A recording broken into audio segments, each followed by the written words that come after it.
you wake up in the morning and you're dreading going to work, dude, do something else. Right. Do something else. And those are hard decisions to make. But when you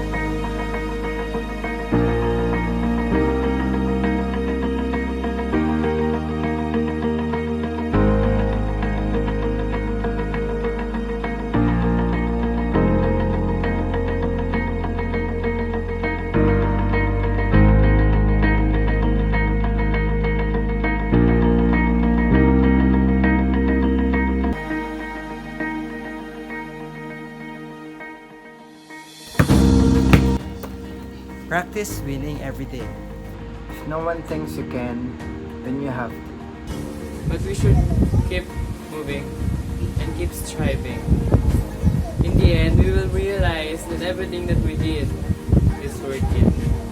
In life, push yourself to achieve your goals because no one else is going to do it for you.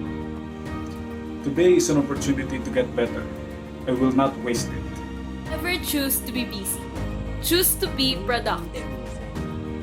You are the only one who can limit your grades. Never say never, because limits, like fears, are often just illusions. LeBron James said, "You have to able to accept failure to get better." You have today to do what matters most.